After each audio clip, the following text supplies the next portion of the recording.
friends. Week 11. It is week 11 of the Launch Sequence podcast. I'm your host, Space Tomato. Today with me, I've got a baseball Drazen. But of course, Drazen, the classic, the OG, has returned after a few weeks hiatus. We had a couple guests on. We got started up and wanted to start bringing people through to give some different perspectives. But of course, always coming back to Drazen. How you doing today, man? Doing great, dude. Really excited for 314 dropping, as well as a host of games that we're going to be talking about today. So pretty excited. Really exciting time for gaming right now. Oh yeah, it's good times. We're smack dab in that exciting time between E3 and Gamescom. We've got different game announcements going on. We got a couple different interesting. We've got the EA Play or EA Live or whatever it was called just happened, I think, last month, and later this month we're probably going to get some more info about Gamescom and Tokyo Game Show and all of that. It's a good time. Fall has always been exciting, and we're just closing up summer, so things are chugging along as they were just a couple months ago. And we've got a lot of games that we were just kind of discussing that are coming out this year. This year wasn't something... Actually, let me start over. Let me say, I have not gotten super excited for a game season, I'll call it. Like when, you get to that fall time, like September, October, November, when a lot of games come out. I haven't been excited for one of those seasons for years. I think partially that's because of Star Citizen, because that's what Star Citizen does to you. It just sucks the fun out of all the other games, but it's also just not really been that interesting to me, the field of games that we've been seeing. But I think partially it's that I'm starting to open up to more indie games and smaller titles, but also just that games are starting to get a little more interesting again, We were just discussing Back for Blood, which is the spiritual successor, also, comes from the same studio, at least, that made Left 4 Dead. And you can tell because they like to put numbers in their game titles, I guess. But we were just talking about how this is going to be an awesome party title. But you've already played it. What do you think of it? Yeah, absolutely. Had a friend message me last night and say, hey, get your beta key, sign up to their website, go to backforblood.com, whatever it is. Got the beta key, and I played it for about an hour and a half last night, and about an hour today here in the garden. I live streamed it to everybody. I enjoyed it a lot. I'm a big fan of the Left 4 Dead franchise. It was super fun. It seems like a very promising game. My friend who I played with last night had told me that the game is leaps and bounds from where it was when he played the beta a couple months back. So they've been listening to changes. They've been making it, which is always a good thing to hear when it comes to a very new game. However, there are some kind of downsides about the game as well. But I'll go ahead and let you ask me some questions about it, and we'll get around to that. Well, I guess my first question is, what are the downsides? what were like, give me the top two things that really stood out, because this is something that I'm considering for the community here. Everybody who's watching this live and anybody who's like listening to this on your platform of choice afterward, this is something that we're considering adding to our roster for everybody to jump in, play, stream, make some friends in, and just chill. This, you were saying, would kind of compete with the Aliens game that we're also considering, kind of another 4-person survival-based shooter. What is the big pausing point for this game? What makes you step back from Back 4 Blood for a minute and say maybe there's another game that we should try instead?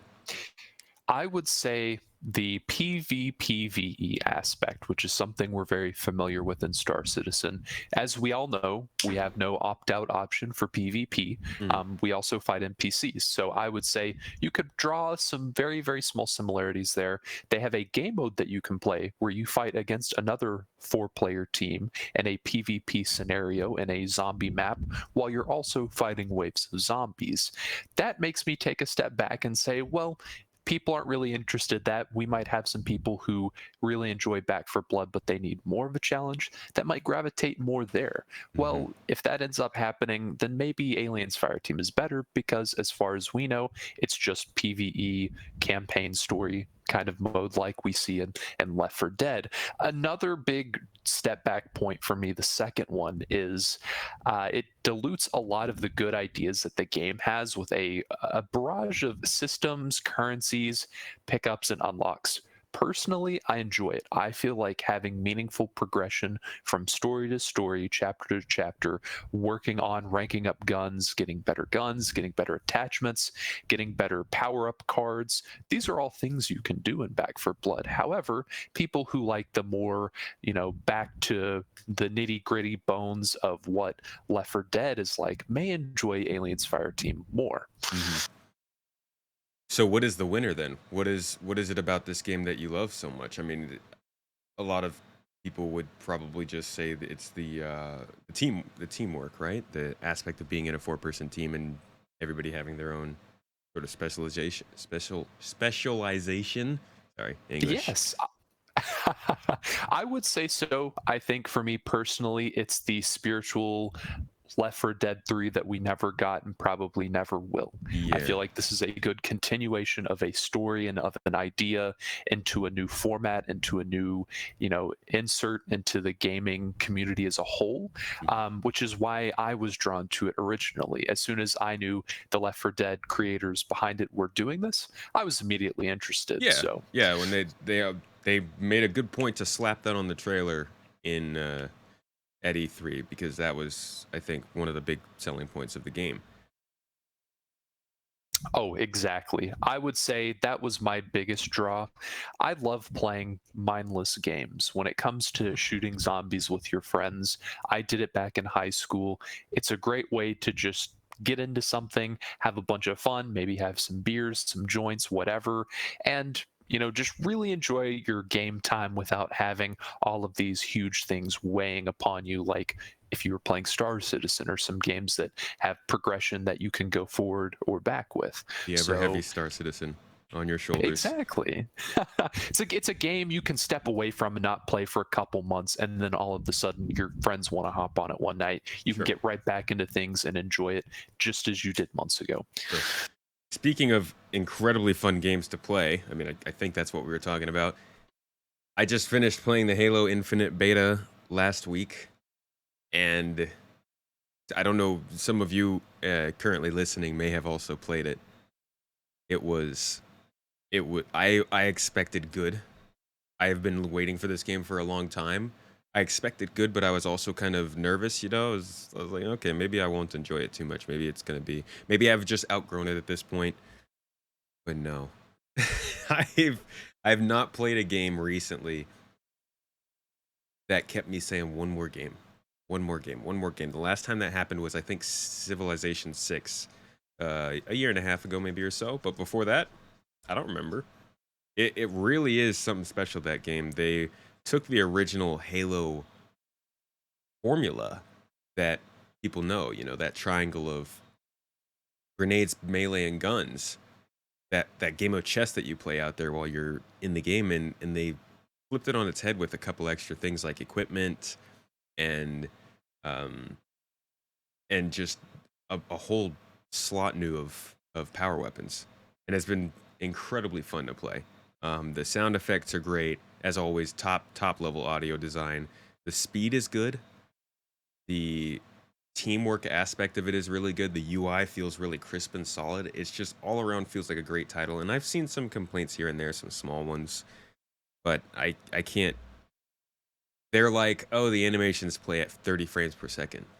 I'm like, okay, that could suck, but like the experience itself was incredibly fun. So I'm not really, I don't care. But I had a lot of fun with that game, man. I'm definitely gonna be buying it day one. I don't think that was ever out of question, or in question. But it's confirmed for me. Absolutely. And I'm in the same boat as you. I was buying it regardless, but I'm curious about two things that I know you've gotten to experience. And one of them is the grappling hook. I'd love to hear you talk about that a bit and how it kind of changes the more vertical gameplay that we're used to in Halo, as well as the customized AI. That's another interesting point that I'd like to touch on as well and get your thoughts on. Well, the grappling hook I didn't really use much. I think I only used it 3 times possibly, and in those times I was more testing it out, so I didn't get to actually use it for in-game use. I didn't know, but when you pick it up, it only has a few uses. So it's not something that you could just carry around with you for the whole match, which is good. But when I picked it up and I used it a few times, I did find that the map really felt almost like it catered to it, but you don't notice that if you're not using it. And then that might be good map design, but it generally felt like there were places that I could obviously see myself using the grappling hook to get a good vantage point, to get across a gap very quickly, to get to another area where I know an enemy player wouldn't expect me to be. That was very, very useful and incredibly valuable to have. And allowing that to only be used a couple of times is a good choice, especially with the balance. But it does feel like something that's a bit weird to use. Doesn't really feel like Halo, but it also does feel like it can really fit into the equation quite well. So I won't say it's a win or a loss yet, since I didn't really get to use it much, but I really did. I felt like it had a place in the game, which is good. Yeah, Nothing. that was kind of my main thing was whenever I saw the grappling hook, I'm like, okay, cool, but let's take a step back. We've never had this before. Is it something we're actually going to get a lot of use out of, or is it just going to be one of those things where it's like, oh yeah, I guess I'll go pick up the grappling hook. Why not? I It's not like think it's going to be an overshield, right? I think it'll definitely be an extra bit. I don't think people will rely on it too much, and I don't think most people will be able to use it effectively. The equipment is something that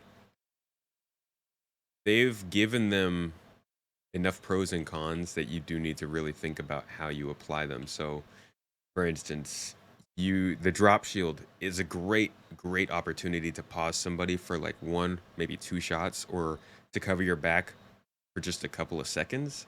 But it's not gonna help you like the bubble shield used to, or armor lock. It's not just gonna block all damage. You could pop through that thing in maybe two shots. So the general idea is to use it as a deterrent, but most people are going to use it as a complete defense against, three people shooting at them, and that's not going to work. So the same thing with the grappling hook, the same thing with I think there was like a proximity detector, and then there's some kind of thing that deflects stuff. All of the ways that they've made this equipment so far really does feel like they've developed it in a way that you can't rely on it. Not like some of the equipment they used to have, like the jetpack or armor lock or stuff like that. You can't just rely on it to make your strategy. You can only use it to enhance yours. And I really, really like that. And I think as long as they keep that up and they keep balancing it as they go, the multiplayer is going to continue to grow and become something really special through that. Awesome. That's really good to hear. Every time they add new equipment, I think the Halo community and myself included is always a little wary of Yeah. things, Yeah, definitely. especially armor lock. that's the that's always the sore bit. Yeah. I know for a lot of people. I keep bringing it up because it hurts. Oh yeah. Oh, it does hurt. I'm right there with you. And But that's probably where I'm speaking from is the armor lock fear that I've yeah. had since they introduced that. You know. Yeah, and that's that makes complete sense. Like you said, the Halo community is a little bit iffy about that stuff. Halo has been one of the few games that's really stuck to its core, as opposed to going quite out far left or far right to make a big difference in the gameplay. And when there is a decent change, like there is in Infinite, some people are saying there's not enough change. Some people are saying it looks exactly like Halo 5. I think there's a decent amount of change in there to mix things up. But I do think that makes the community at large a little nervous. But I I'm not nervous anymore, honestly. Now I'm just excited. Awesome. It's good to hear. I'm so excited. I cannot wait for pre-orders to come out. I'm grabbing it. We're going to be playing it. Oh yeah, It's going to be phenomenal. we'll be playing in the garden for sure. Definitely, definitely. Which is going to be perfectly timed with the new update to the Discord server. I'm doing a little plug here, but this Discord server that we use for our podcast, for the live streams, for community events, for announcements, all of this stuff, we have a new version of it coming out soon, and it's going to be much better organized. It's going to be much more full featured. We're going to have a team backing it that's going to be creating community events and also keeping the peace. Not that there's much peace to be kept. This is a great group, but um, we're expanding a little bit here on Discord in the next week or two, so keep an eye out for that. Oh yeah, the garden grows. Yeah, yeah, yeah. So, I mean, we got through kind of what I wanted to say on those games. Was there anything else that you wanted to go over before we dive into Star Citizen, into the whole? No, there's no other games that I'm super interested coming out. It's been pretty hush hush with Battlefield 2042. We saw the new Portal mode announced where you can play, um, I think all the way back as far as games have come out to Battlefield Bad Company 2, and any games that had come out after, I think besides Hardline, I want to say, I Yeah, you think can besides like one or two. create Mhm. little custom matches or something. Yeah, custom matches. So I think that'll be really cool for 2042. I'm still not entirely sold on the new Battlefield. I'm waiting. If I'm going to invest my time in on a new game, it's probably going to be invested on Halo Infinite and maybe not 2042. But I guess the overall, I'm just waiting. Jury's still out on that one for me personally. Gotta say, I love being a Game Pass subscriber. I don't have to think about it. I get all of these games we're talking about day one. Very nice. And there's one more I'm looking at.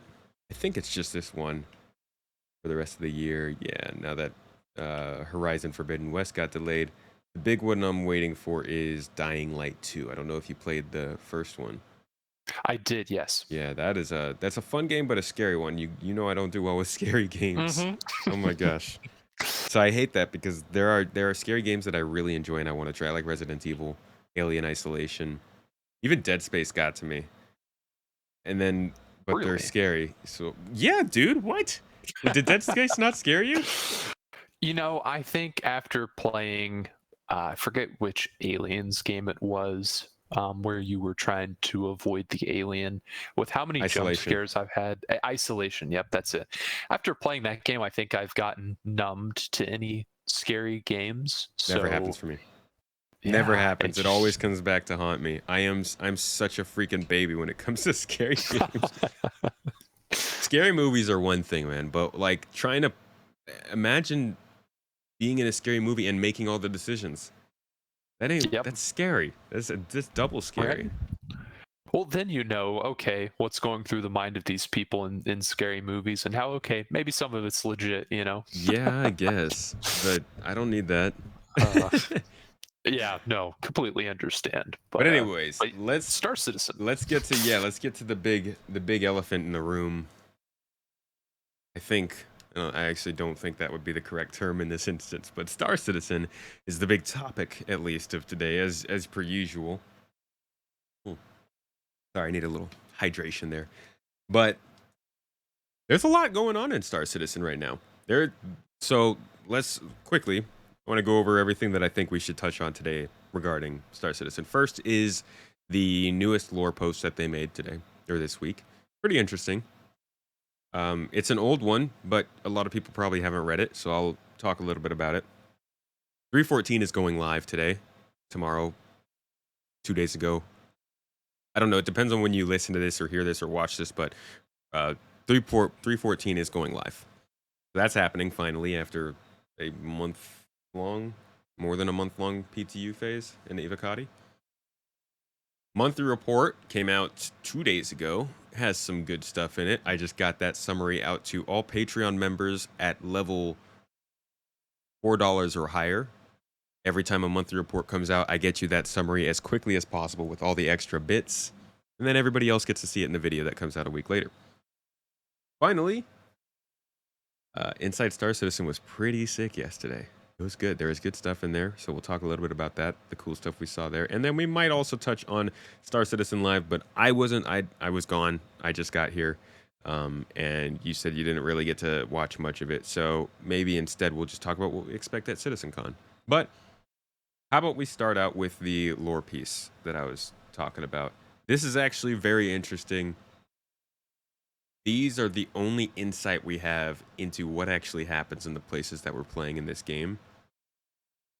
And they're very, very good insights. And they kind of make you peeved that we don't get more of this in the game. But have you read any of the lore pieces that come out of Star Citizen, the official ones?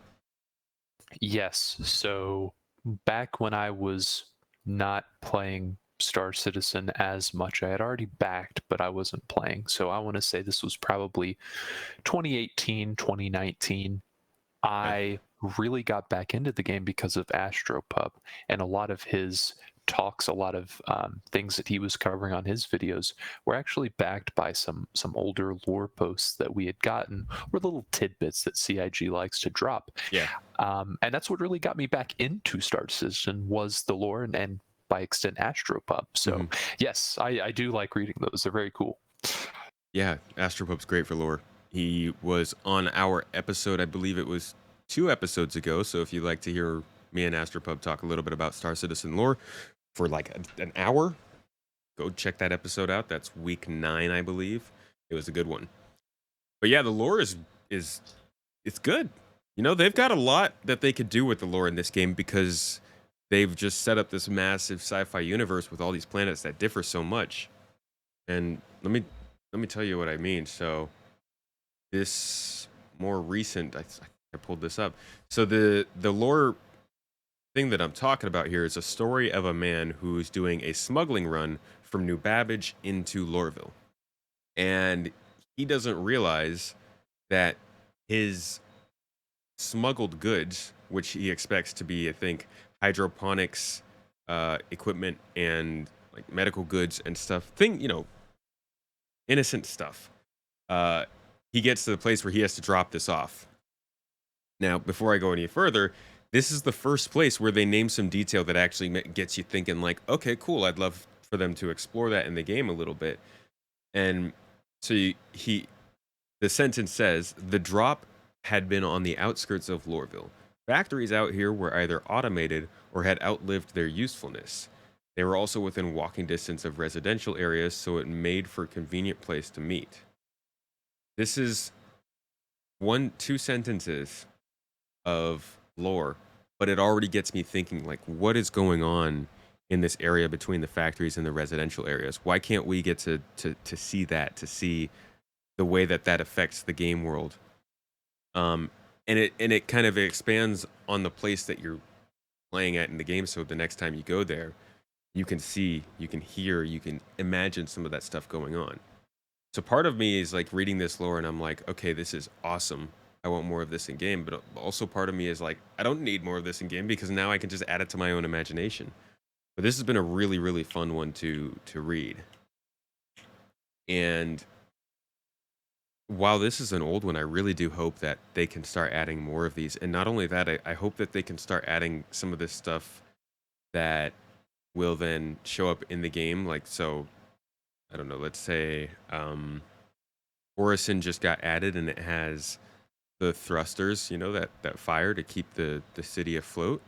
It'd be cool if they released some sort of a lore post and it talked about that being a major part of the story or the plot or the turning point or something to kind of get that sense of an overwhelming or rather all fulfilling universe of content. You know what I mean? Like Star Wars. They do that all the time. No, absolutely. And I've read a lot of Star Wars lore. I used to be super into it. Of course, Eckhart's Ladder. We Yeah. share that in common. I would like to see CIG start to do kind of lore sprints, I guess you could call it. I'd love to get a little tidbit of every, city, major city or planet, so we can maybe when we get a new system they'll have a whole like 6 months or a year of Hmm. just a sprint of covering lore for whatever that new place is, so we can really start to immerse ourselves in these environments and maybe a little bit of role play involved building our character stories that I know you and I both have. Yeah. I think that'd be a really good idea for them to do. It'll engage the community, it'll start getting questions asked, and it'll really start to fill in some of those holes that we have of what's the story of Star Citizen? Where did we come from? Where are we now? How are all these places playing into the overall lore and the story of this game? I think it'd be phenomenal for us to continue getting these. We don't know what the story is of this game. We really don't We know don't. what's going on in the Star Citizen realm other than the fact that we don't like the Vandul. The Xi'an are pretty cool turtles, and the Banu like sports games. Like, we don't actually know the everyday life of residents in the UEE versus residents in Orison versus New Babbage versus Lorville. This does give me some insight. For instance, here's an interesting one. At every light pole or every area in Lorville, there are dozens of cameras always watching them. And next to these cameras are speakers, loudspeakers that play over the city, that play some sort of melancholy, relaxing, quote unquote, tone, just in order to keep citizens relaxed because the place is so messed up that they feel they need to play music to make people calm. That is like that crazy cyberpunk dystopian future stuff that people love to think about, listen to, watch, learn about. That's very, very interesting, right? And I know that Lorville is known for being bad to their employees and bad to people, but we don't know anything about that.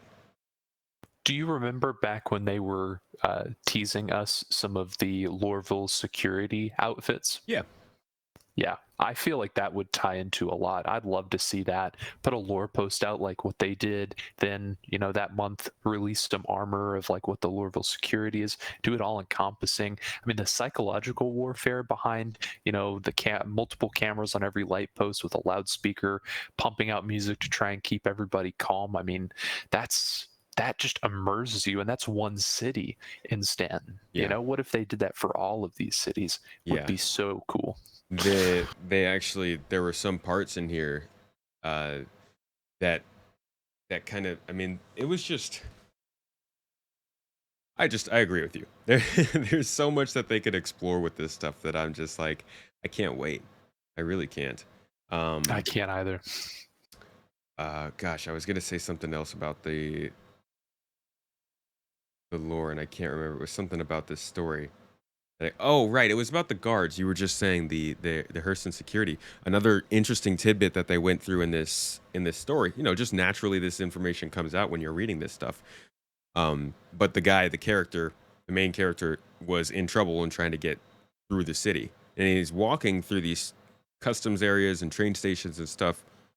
And he mentions to himself, or he thinks to himself, how the Lorville security is so intimidating. They're made to be so scary compared to people in other places. They have heavy armor for starters. It's not just like, a vest or an undersuit or something like that. They have a full on heavy armor set that they wear.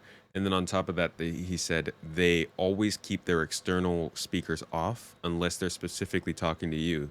So whenever you're walking around Lorville, whenever you're around these security guards, you never hear them talking, which makes them that much more ominous. And those little tiny details, that's the kind of stuff I expect CIG to put into the game.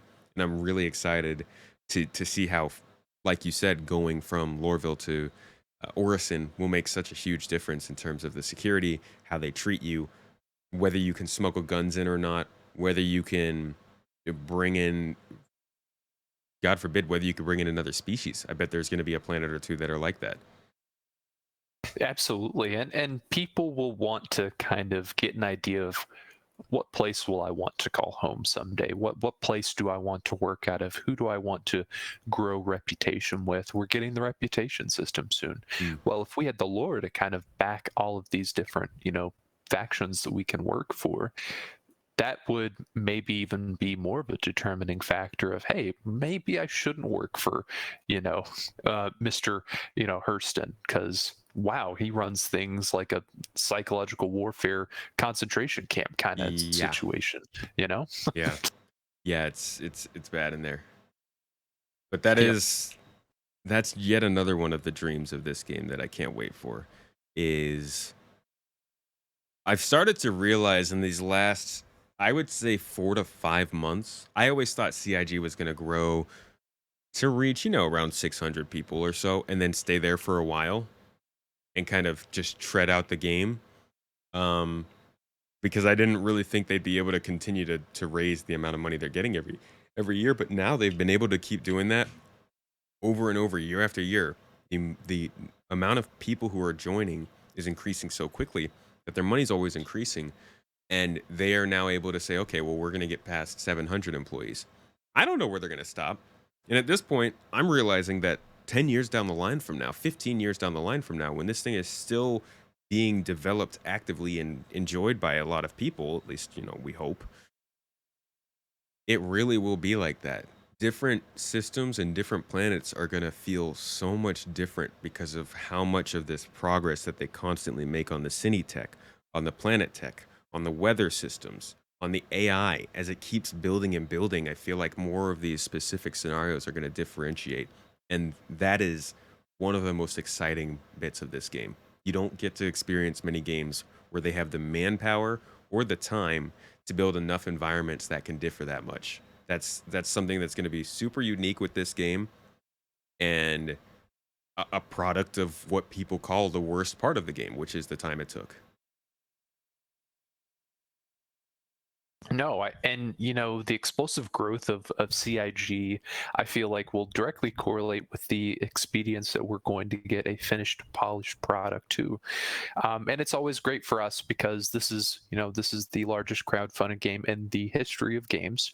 So there's a lot of expectations, a lot of hope, and a lot of haters that are either for or against this game. And really seeing them grow positively like that just further adds to my reasoning that we're going to get this game out. It's going to happen without a doubt Yeah. now. But we might even get it a little bit sooner than some of us are expecting. Of course, not wanting to blow Bold anybody's head up, statements. But I mean, it would make sense, right? I mean, if they're leaps and bounds above where they thought they'd be, it would only make sense to think that maybe we'll get things maybe a year or two sooner than we thought. Possible. It's possible. I definitely have been enjoying, and I think most people have been enjoying what we're seeing in these past 4 months or so on ISC than what we were seeing last year. So Oh, they're they're absolutely. they're moving in some very exciting directions. That is for sure. But yeah, that's really what I wanted to say about the lore, is just talking about even reading the lore. It's not just about reading the story. It's about learning more about the game and getting a sense of where things are headed. A lot of lore comes out for games and movies that reflects areas, but isn't necessarily something you can experience. And while while that's probably true for Star Citizen, like I did say, this is the kind of studio that's going to take that extra time, that extra bit of money, that extra bit of effort to actually put those things in the game. So I love looking at the lore and seeing what we can get from it. No, absolutely. I'm super excited, and Yeah. I know Astro Bub can only be excited. More content for Yeah, yeah, him. yeah. I got to get him on to talk more about that. I'm actually thinking about doing a recording of this story and putting it on YouTube. It's a bit long, really long, but it was an interesting story. I liked it, and I thought, people are going to miss this unless it's put in the video format. Maybe I can do that. But we'll see. Ooh. Let's move on to the monthly report, which came out on Wednesday. Did you get to read any of that? I did, yes. I read the monthly report. I was doing something and I pulled it up on my phone and I skimmed through it very, very quickly Hmm. because it wasn't too long, and maybe I just got emailed the short format of it, but there were some interesting tidbits in there. Yeah. What's something you saw that was good? Ah, dang it, you're putting me on the spot now. Yep. Well, I'm gonna have to pull it up. So, how about you tell me what you thought was good? No, I'm just joking. One of the interesting things is, when we were talking about, I want to say, when was that? Uh, I would say probably the last podcast, maybe that I was on, would Hmm. make sense. We had talked a little bit about ships, and specifically they touched on the bingo for the art environment, which is really cool because we're starting to see all of Oh, these you capital you ships read the be released. Squadron 42 report, huh? Yeah, I read the Squadron 42 report. Okay. That's the report that I read. Yeah. So I found some of that interesting, but Hmm. I didn't read the monthly report, I guess, because that didn't get emailed to me. So Yeah. Well, no worries. I got you covered with the video next week.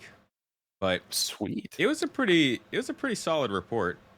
They here's actually something interesting. So the character art team, which I believe we already know. Let me see real quick. Is yeah.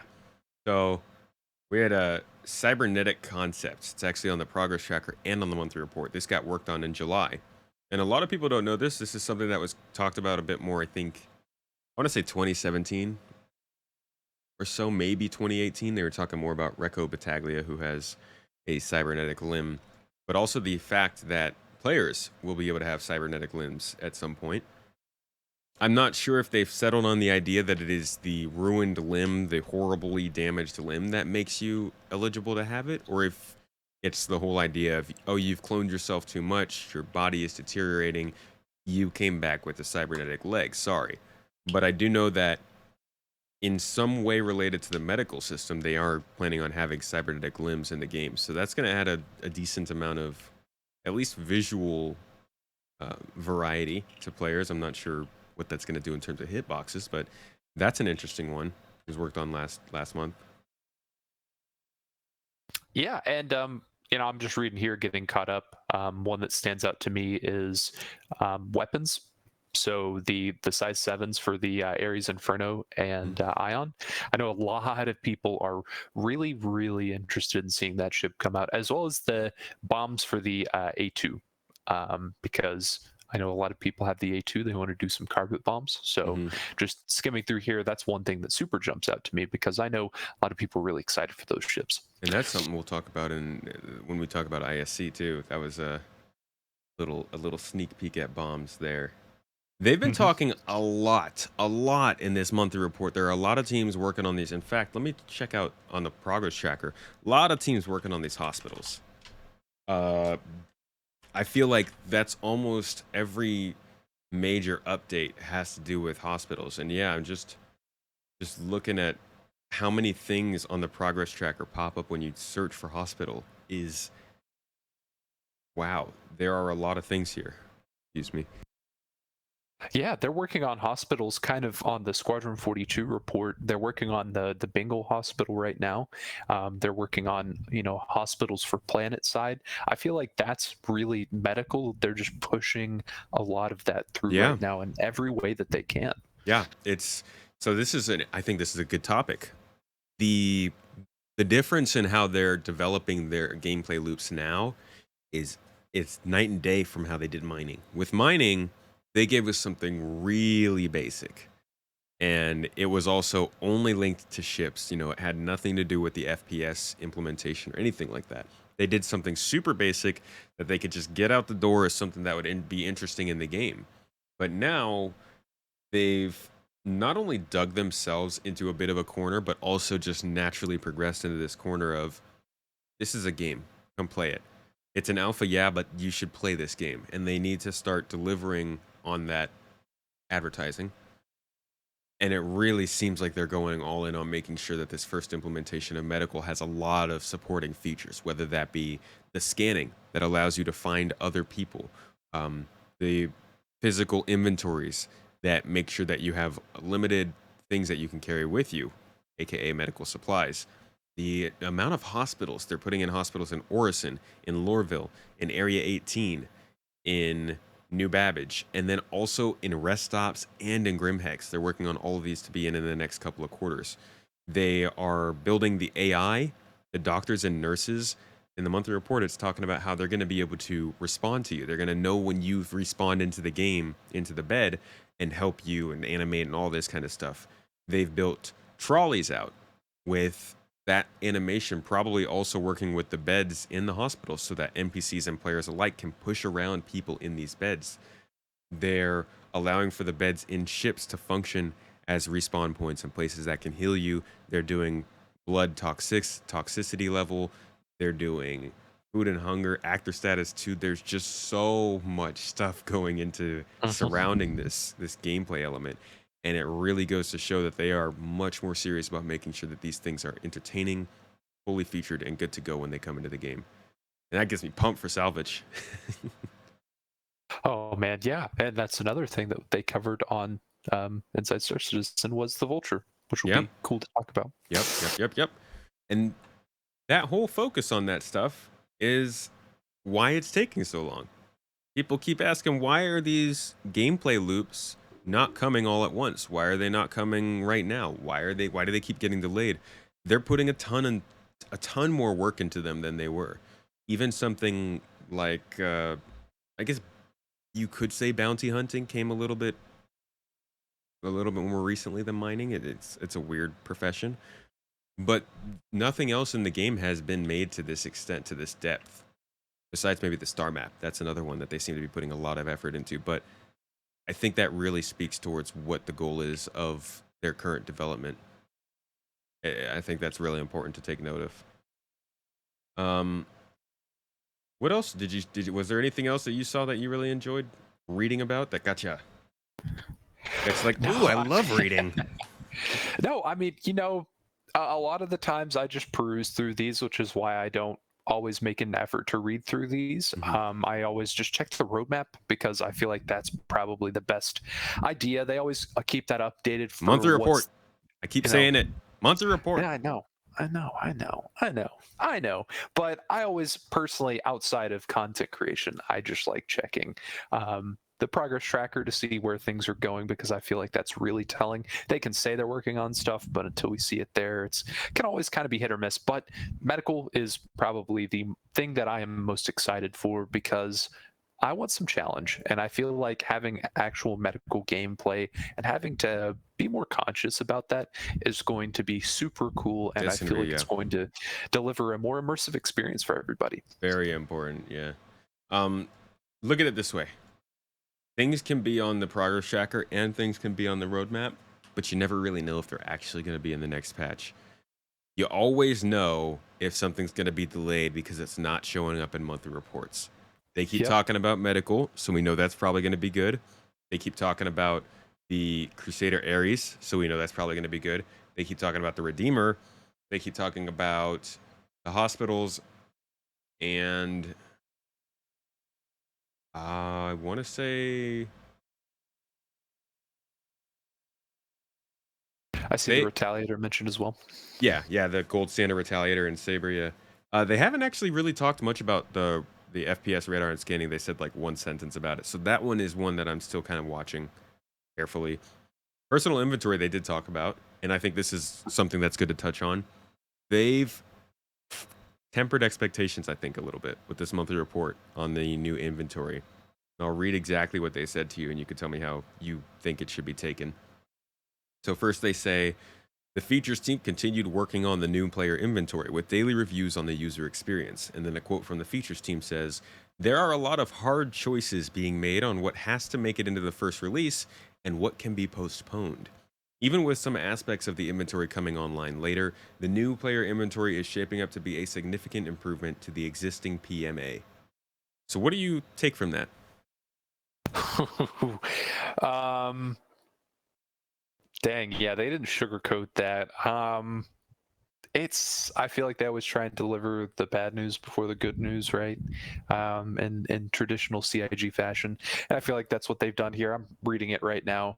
Um, I think they realize it's something that needs to be worked on, but I also think they realize that maybe we can push this out a bit more. I mean, players are calling for it, but I think seeing more meaningful gameplay rather than inventory is something that people would probably want more. Hmm. It sounds to me like they're going to make some casual progress on it.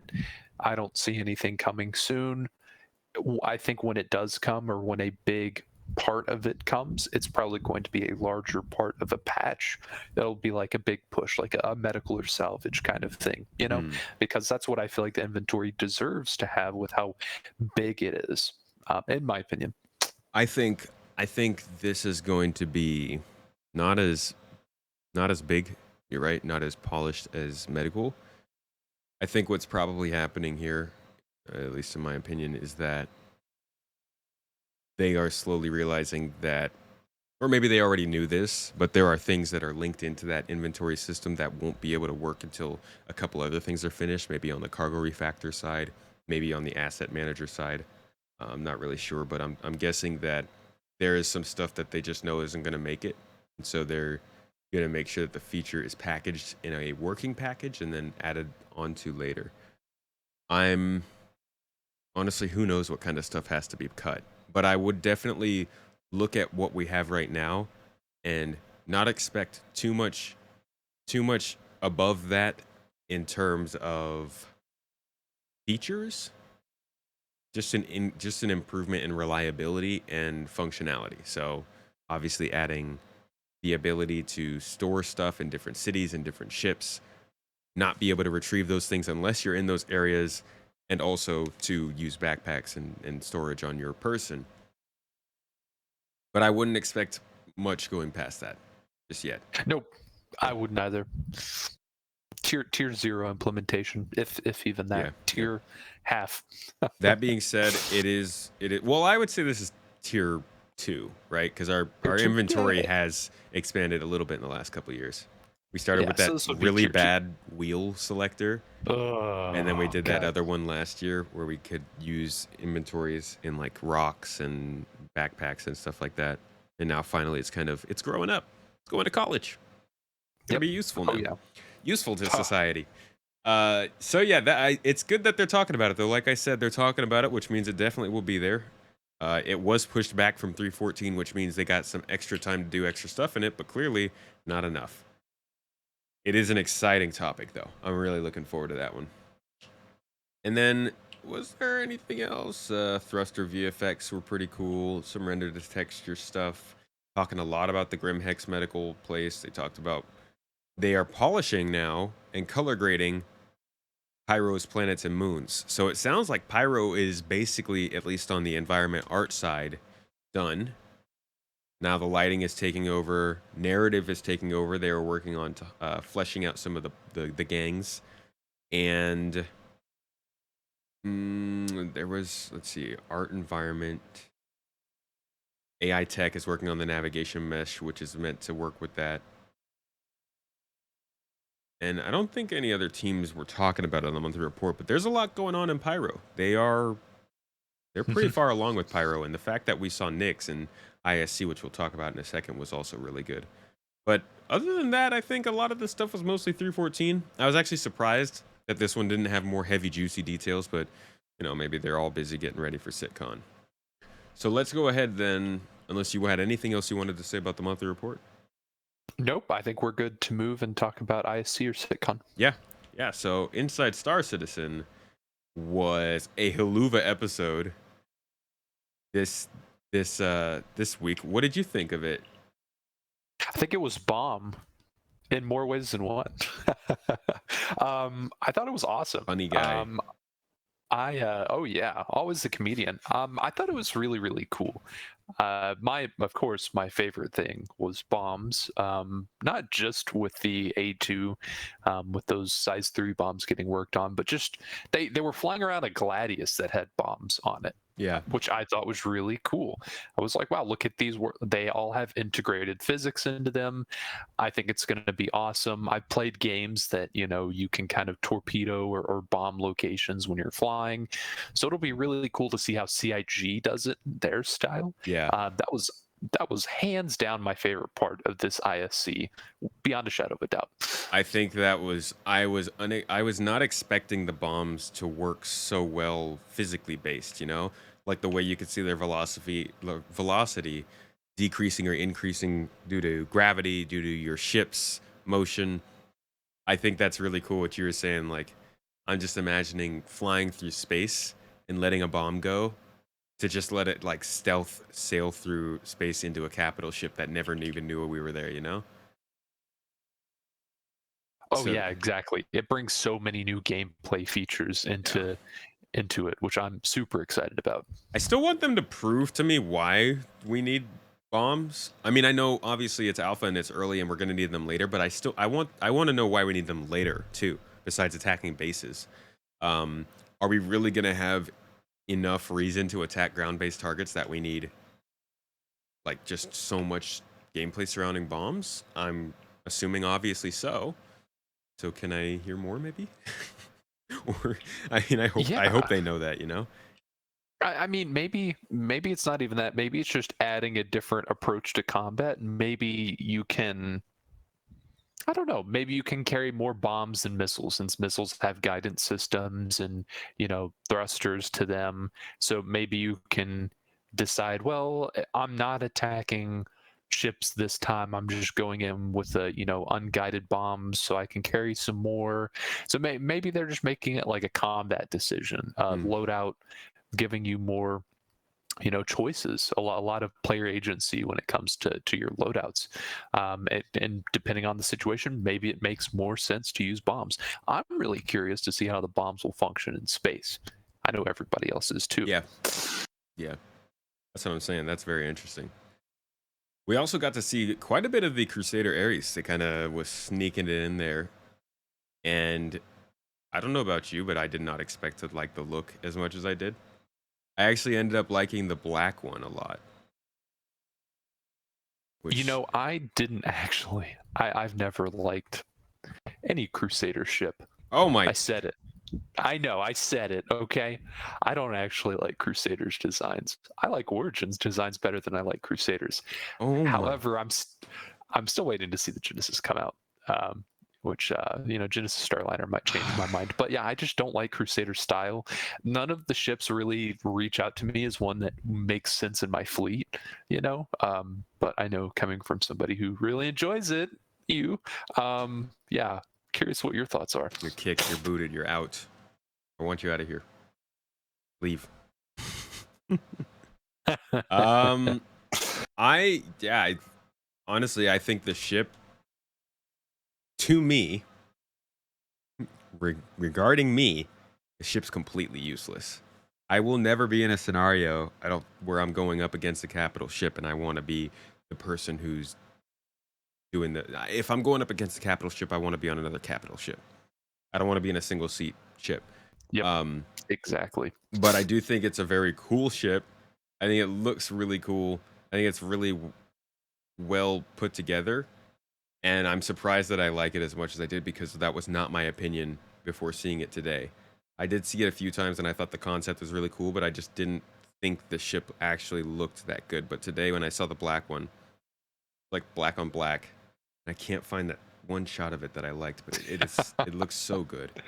And then we moved Oh on man. from there very quickly into the Drake Vulture, which I am very Oh surprised yeah. that I didn't hear more people freaking out about. This is the freaking Drake Vulture. This is the Yep. Vulture. This is what we've been waiting for. Like, everybody Yep. knows that this ship is going to be where salvage starts, at least on the ship side of things. So to see this thing being worked on means that salvage can't be following far behind. In fact, salvage could very well come with this ship. I loved the image that they had shown of the inside of it with the guy sitting on the bed and some exposed Oh, wires. that's weird. That's I, what's on my screen right now. yeah, yeah.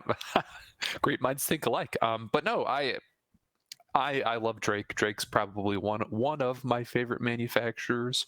The Vulture was a ship that I used to have in my fleet. However, on the wise information of the great info runners, I Thank you. got rid of it. But not you info runners, execute the good looking one. Okay, fair Anyway, enough. yeah, I got rid of it, but I'm still super excited. That's probably going to be one of the first ships that I earn and buy in game. Hmm. I'm super excited for Yeah, it though. It I looks think so cool. I'm right there with you because I'm not a salvager. I'm not really going to spend much time doing it, but it's definitely, not only is it something that I want to try out, I really, really like the look and vibe of the Vulture. It's got that dank, grimy, claustrophobic feel to it. It reminds me of the Herald, but if the Herald was bigger. And I am excited to try that out. I know we're going to hear nonstop. We'll never stop hearing the idea that this is a ship that was stolen from Eve. It has been shown time and time again that the guy who designed this ship also designed the Dragonfly, and it does look quite a bit like the Dragonfly, but will that'll always lay in the wayside when we're talking about this ship. Regardless, it is a good-looking ship, and it's bringing one of the most asked for functionalities in the entire game. I think salvage is probably the thing that has been wanted the most, right? So, I would say, arguably, yeah. I would say salvage has been one of those gameplay loops that people have really been wanting to see. We, of course, have the capital ship, and now getting the starter ship of salvage in will give people who own the capital ship. I forget the name of it. Is it The the Reclaimer. Reclaimer? Yeah. Reclaimer. Yeah. Okay. Okay. I always get that one confused with the Redeemer for some reason. People who have the Reclaimer are actually going to have a use for their ship now. We'll see how useful it is, but salvage gameplay is definitely one that I think people will really start to open up to as a alternative to cargo and mining, which will be Yes. really, really cool. Salvage is going to be probably the best friend of explorers. I think. I think salvage would end up being more valuable to explorers than miners. So we very well could see a surge of exploration around that same time too, depending on whether or not explorers can share data or not. I mean, we are going to be getting the Corsair pretty soon around the same time when we get the Vulture, so True. I I could don't. only assume. The Corsair theme seems like the kind of ship that can come in without its functionality, though. It's a pretty like it can be used like the Mercury Star Runner or the Carrack, for instance. Those are like super good multi-crew Oh ships, even yeah. without their main functionality. I could see that happening with the Corsair, but we'll Mhm. see. We'll see. So after the Ares, we got to see briefly the Starlifters in its bomb bay, which I didn't realize it had a bomb bay. I thought you just launched the bombs from the cockpit, and then the hangar bay or the oh, I guess the bomb bay is considered the hangar bay. So they showed a little bit of that, which we talked about bombs. You're very excited for it. I'm still waiting to be convinced on it, but I do think that that we're going to be able to make some pretty fun gameplay experiences out of this. I'm thinking um, Rain of Fire. We throw together an event. We get 10 people in cyclones to race across some frozen lake, and then we get like 3 A2s to just carpet bomb and see who makes it through alive. Oh yeah. That's something we'll be doing in the Garden Interstellar Initiative with my org. If you want to join in on that, make sure to sign up. It'll be in the description. But yeah, so we got to see the A2. That was pretty cool. And then we moved on to the sprint report. The sprint report started with another type of gameplay. What's going on here, Drazen? Why is Star Citizen Gameplay. showing so much gameplay and not JPEGs and special effects? What's going Oh on? man. I wonder if we're being thrown for a loop. They know people want gameplay, but This to can me, they deliver? honestly, this sounds like a scam. I signed up for Sounds like a scam. pictures, not a game. Yep. Yep. I signed up for $1,000 JPEGs that'll never fly. But really, we got to see. I was surprised at this, actually. This is something that was in the monthly report. They mentioned it's like the last line of the monthly report that they're working on the system between the star, or they're building the boom arm on the Starfarer that allows it to do its refueling.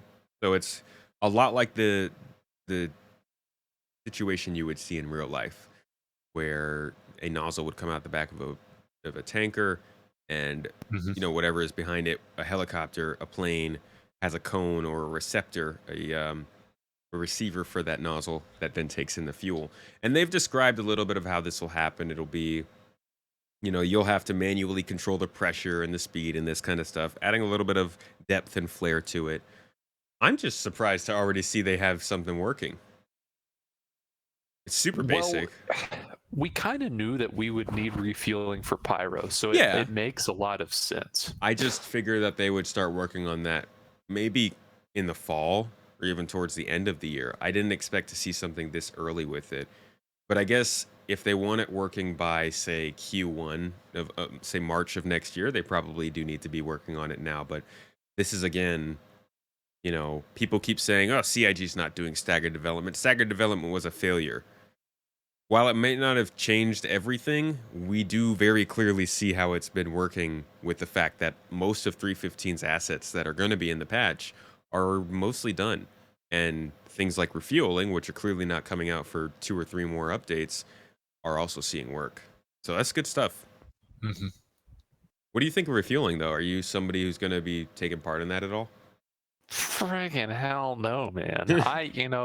I like shooting people and exploring. That's really it. I like you. I keep telling you, man. I want to be an explorer, and you're like, what? I had no idea. True, true. We never One talk day you'll about it. warm up to it. We We do. We never talk about it. maybe we could grab a Corsair, man, and we could go find something sick. Yeah, you can take out your MSR. I'll take up my Corsair, and then we can, Do find some some new running. Do planet. some Planet running. Tomato. Yeah. Yeah. So I'd like to close off this. I mean, after that, we got to see some blood toxicity level stuff, which is interesting. The player actor status system is something that I'd like to talk about, I think, in more detail at a later date. It interests me. I think it's a fun part of the game, but I'm cautious of how they go about it. But yeah, they touched on that a little bit, and then they showed us the ships. We already talked about those in the monthly report, mainly the Redeemer, and then we saw the Crusader showroom. We finished off this episode, though, with something that I don't think anybody expected to see at this point. And when we did expect to see it, I don't think anybody expected it to look this freaking good. And that is Nyx, the third season, or depending on what you think, the fourth season system in the game. This is a lawless system that the primary group of people are the Free People's Group of Levski, I think it's called. Yes, Levski, that used to be in the game. This is the system where Delamar and Levski were moved to. It'll likely be the third system in Star Citizen, and it's fairly barren. It's a pretty simple system, but there's a lot to see, and clearly it's looking a lot different from Stanton. What did you think of what we saw? What stood out to you? Oh, I mean, the whole thing stood out to me, man. I mean, I love Delmar. Um, I love Levski. I was sad when it got removed. I knew it was never meant to be. So I understand. But I think on a broader spectrum, I'm so excited at the pace that we're going to be getting new systems. I mean, here we are. We were all hyped for Pyro, and now we're probably going to see Nyx maybe within what would you say? Maybe 1 or 2 years after Pyro, maybe even sooner. I would say within 3 patches of Pyro. Well, yeah, I think we could see Pyro next summer, and then see Nyx by the end of next year, maybe the first quarter of the following year. that'd That's be so cool. that's me being, I wouldn't say conservative, but realistic. We could get it earlier than that. We could see Pyro first quarter of next year. I don't I don't I don't know though. I wouldn't be willing to put my name behind that. But next summer for Pyro, and then the end of the year for Nyx, I could see that being a possibility. If they're already this far along on Absolutely. Nyx, yeah. But it is What it about is you? I mean, what we're seeing here is unlike anything we've seen from Planet Tech. We've seen little hints here and there where they've talked about, oh yeah, we're working a little bit on canyons. Look at this little tool that lets us make these little pimple things on this planet. This guy, put together something that looked like a volcano. We're seeing stuff with rivers. But man, what they're showing us here, I think the biggest thing that we can see here is that there are now these macro geological sort of formations, like mountain ranges, full on mountain ranges and steppes, Mhm. raised areas of land in the middle of valleys that cast massive shadows, that take up a massive amount of space, that are very interesting to see both from up top and probably interesting to get nice down close to. These are the kinds of features that people are going to look for when they're looking to make their bases, when they're looking to start their mining operation, when they're looking to create a place for their stash. Like the Planet Tech that we have so far in Stanton is great. Don't get me wrong; it's wonderful. It's polished. Got a lot of great features. It's already the best on the market, in my opinion, at least in terms of planets that you can land on and explore. But now they're pushing it to another level. We don't have. You couldn't look at Daymar and pick out a spot and be like, everybody knows that spot because that is a very recognizable land feature. But this, what I'm looking at for Pyro, you could probably pick out some of these places and be like, oh yeah, find the 5 islands of red in that valley of gray. We're right in the middle of that. And that's what's going to make every planet differ in a way that I was talking about with the lore earlier in this video with Hurston, and how it's different from Microtech. All this stuff kind of comes together eventually, and it's going to make for one hell of a game. That's what I feel. There's Oh my yeah. 2 cents. Nope, I'm right there with you, man. I'm Mr. Optimism today, though. Catch me on a Tuesday, catch me on a Wednesday, and then you'll see. It's not always this exciting. No, but it really is. I think a lot of people were taken aback by the fact that we're seeing Nyx. I think that's a good sign. I hope we can get it next year. I really do. No, I hope so too. I think we may be, and I might bite my tongue on this, but I think we may be really getting to the point where we're going to be getting a lot of awesome things that will keep people coming back to the game every patch, every other patch. Yep. Yep. This is I think I said it in our staff meeting a couple of weeks ago. This feels like the last slow moment for Star Citizen. Everything kind of speeds up from here. Like I've been saying, Phase 4, we have entered Phase 4 of Star Citizen. Things have changed, and I see next year being a real bright spot for the development and for the community. You know where else good and awesome things are happening, though? Not only Where? the Discord, like I said, but also Patreon. Yes, that's Ooh. right. This is a bona fide ad. On Patreon, I am doing a complete retooling of the perks, of the ways that we're doing it, of my form of communication, of how I'm going to make sure that everybody is on board and knowing what's going on. It's currently in the works and it'll probably be happening by the end of this month. But for anybody who's listening or watching, Patreon's a great way to support these podcasts, the normal videos, my gameplay videos, and the stuff that I have coming up later in the year as we expand. Patreon is much better than, say, Twitch. They take less money. They provide us with a very centralized and easy location to communicate. It's just all good. And people who are watching this live obviously are benefiting from one of the perks of being in Patreon, along with many other things like the monthly summaries, early videos, and other cool things. So consider that. You can go for as low as $1 a month. It helps me out, helps my wife, it helps my family, and it's going to help us move back to the US and get settled in. So thank you everybody who takes a chance to do that. And thank you everybody who came to either listen or watch this, whether you are on any of the podcast platforms we publish to, whether you've gone to the website spacetomatogaming.com, or whether you're watching on YouTube. I appreciate you. And so does Drazen. Drazen, was there anything else Absolutely. you wanted to say to the people before we signed off for today? Like, follow, and subscribe. No. Smash that No. like button. No, thank you for having me back. It's always great talking with you, catching up about a bunch of games we're excited for, and talking about Star Citizen. So, hoping to do this again sometime soon. Yeah, definitely.